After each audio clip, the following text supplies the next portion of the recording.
Hey, ¿qué tal amigos? Sean bienvenidos una vez más a esta que es su Granja Humana MX. Miren, quiero presentarles un tema bastante interesante y es sobre nuestra civilización. ¿Cómo hemos estado controlados la narrativa, vaya, desde los albores de la civilización? Uno creería que todo esto de la propaganda, del control, es un tema nuevo, pero no. Podría decirse que la ciencia de la propaganda moderna comenzó hace más de un siglo durante la primera gran intervención mundial por la democracia, cuando un joven llamado Edward Bernays fue reclutado para ayudar a vender este conflicto a la población estadounidense que estaba renuente, después de lo cual tomó lo que había aprendido en este frente y lo dobló en toda una vida de trabajo en el estudio de la manipulación psicológica a gran escala. Fue entonces cuando surgió la propaganda tal como la conocemos hoy, con este método científico aplicado a la tarea de refinar estas técnicas para manipular el comportamiento humano a gran escala, utilizado en esta distribución de los medios modernos de comunicación. Bueno, estos métodos han estado en investigación y desarrollo todo el tiempo. Han estado avanzando al menos tanto como lo han hecho nuestros instrumentos de intervención por la democracia desde la Primera Gran Guerra Mundial.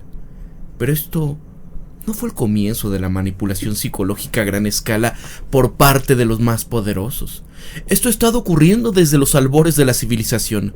Y es que antes, cuando los seres humanos estaban en una especie de cazadores, recolectores nómadas, no había necesidad de que los líderes tribales impusieran narrativas mentales sobre su tribu para poder mantenerlos en movimiento y comportarse de manera que ellos quisiesen.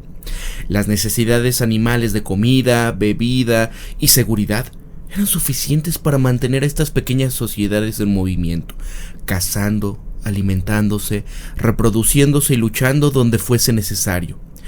Habrían hecho estas cosas incluso sin la existencia del lenguaje. Nuestros ancestros evolutivos probablemente hicieron exactamente esto durante millones de años antes de que el comportamiento del habla surgiera por primera vez en los seres humanos. Todo esto cambió con la invención de la agricultura hace unos 10.000 años. Y es que una vez que los seres humanos comenzaron a aprender a engañar a la biosfera de la Tierra para que hiciese comida y que apareciese junto a ellos, se volvieron capaces de quedarse en un lugar sin moverse y morir de hambre.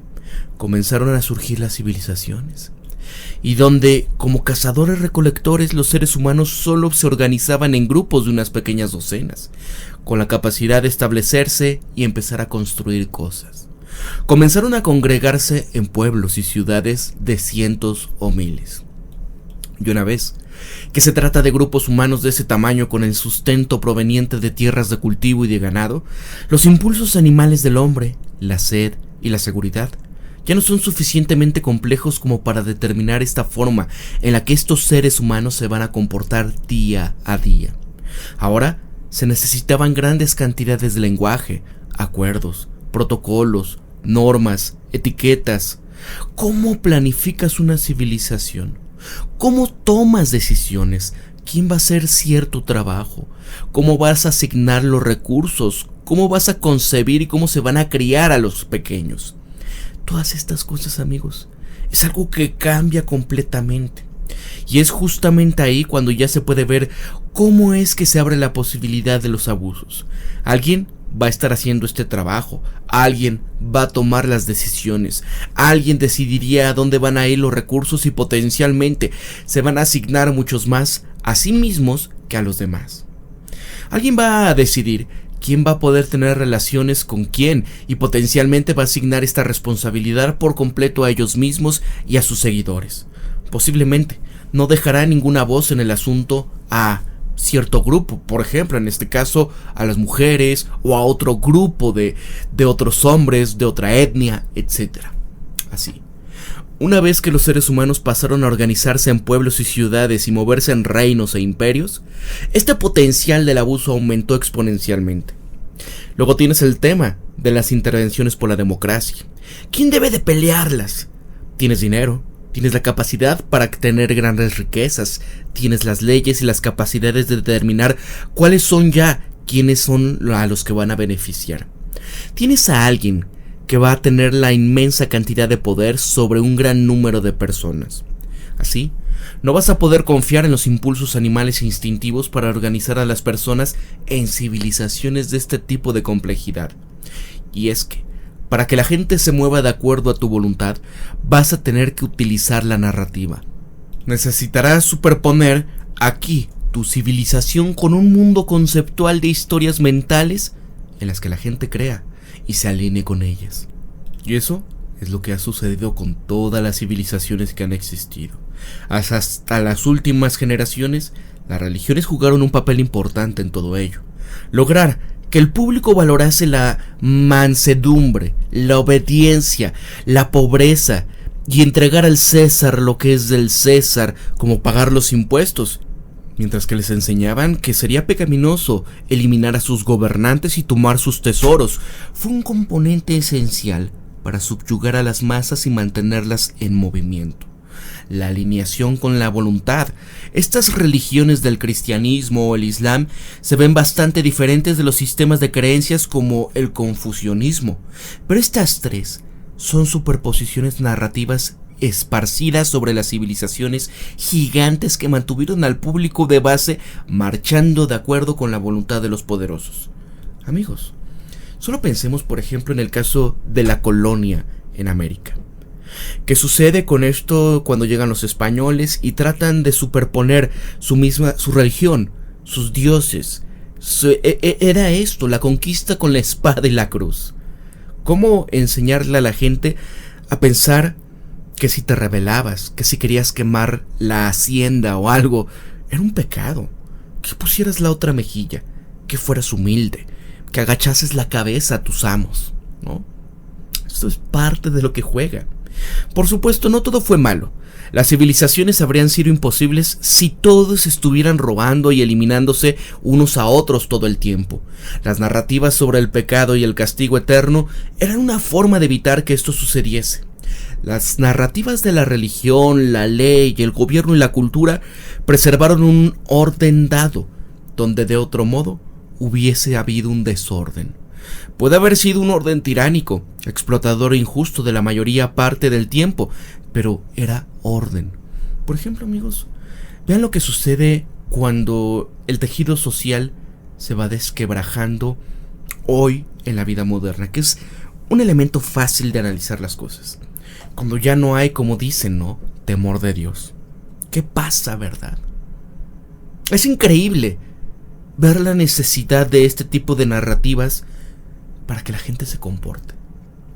Ahora, en la sociedad occidental moderna, la religión juega un papel menos dominante en estas narrativas organizadoras, pero todavía hay una misma cantidad de superposiciones narrativas densas que teníamos en la antigüedad, porque en lugar del sacerdocio tenemos a los expertos, a los reporteros de noticias, a los políticos y a los líderes de opinión.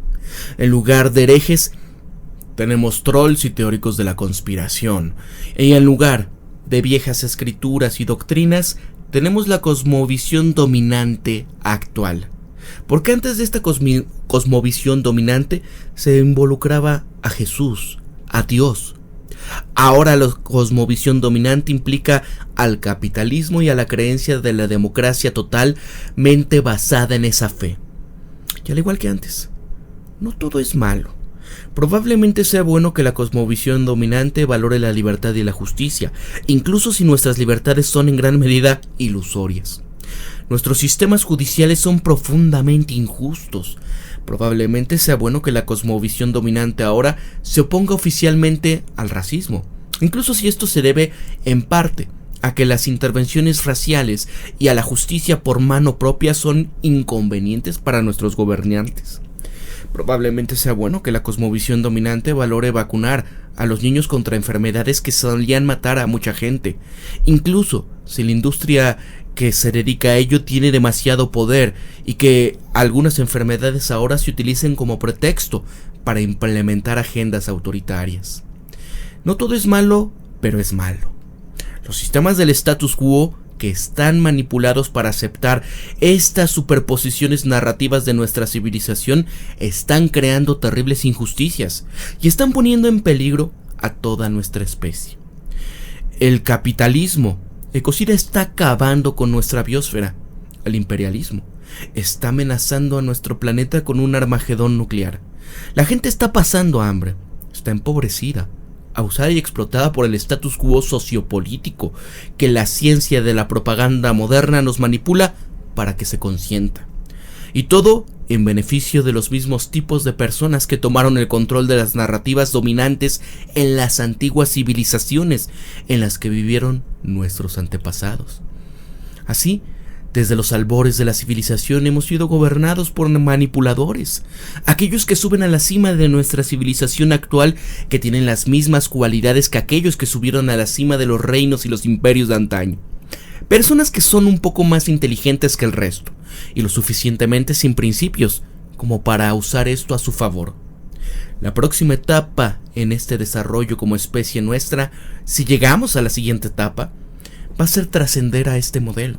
Trascender el modelo en el que nuestras vidas están dominadas por la narrativa mental, en el que los manipuladores pueden utilizar este hecho de que los humanos son criaturas que cuentan historias para elevarse a niveles de poder sobre el resto de nosotros, en el que nos vemos obligados a negociar la paz, la justicia, cordura y ecosistema saludable para el orden y la estabilidad de nuestros sistemas de gobierno. Esto significará convertirse en una especie consciente. Va a significar dejar de lado nuestros delirios psicológicos primitivos hasta el punto de que ya no necesitemos de superposiciones narrativas de una cosmovisión dominante para movernos en armonía los unos con los otros, que ya no necesitaremos la superposición narrativa de la ley y del gobierno para tratarnos con amabilidad y mantener las cosas en movimiento de manera ordenada, que ya no vamos a necesitar la superposición narrativa del dinero y la economía para mover los recursos donde se necesiten. Y si podemos lograr esto algún día, será una especie de regreso al Edén, un regreso a la inocencia libre de narrativas del día de los cazadores, recolectores de nuestros antepasados. Pero va a ser la manifestación consciente y madura de esa forma de vida. Así como la iluminación espiritual es la manifestación consciente y madura de la misma experiencia no dual vivida accidentalmente por los pequeños. No vamos a cazar en tribus como lo hicieron nuestra especie en la infancia. Vamos a vivir en civilizaciones, pero viviremos en armonía unos con otros y con nuestros ecosistemas. Porque vamos a trascender a nuestra relación malsana con la narrativa mental y la vamos a reemplazar con una amplia encuentro directo despierto con la realidad. Sospecho que si alguna vez llegamos allí, se va a sentir muy familiar, muy antiguo y muy familiar. Ahí está, este artículo es de Kailin Johnston. ¿Tú qué piensas sobre esto? Porque lo veo sumamente utópico. ¿Cuántos de nosotros somos capaces de poder estar en armonía, no solamente en cuestión de nuestros contactos, sino pongámonos en algo más pequeño? Pensemos en nuestras familias, pensemos en nuestros seres queridos de primera línea, ¿no? Siempre hay situaciones de conflicto, siempre hay alguna situación en donde uno trabaja más, otro trabaja menos, alguien quiere lavar los trastes, alguien no quiere lavar los trastes, alguien... ¿no? Ahora, pensemos en toda una sociedad y una civilización como tal. Vean, la falacia del progreso. Se decía que en su momento, cuando la tecnología fuera lo suficientemente avanzada, no necesitaríamos sudar más para ganarnos nuestro pan, que las máquinas, que la tecnología y la productividad iban a hacer todo por nosotros y podríamos estar acostados todo el día si así lo quisiésemos, esperando a que todo nos cayese como el meme. Te pon la mano, te cae un coco, avienta la red al mar y te salen las sardinas y listo, ¿no? La vida no ha sido así.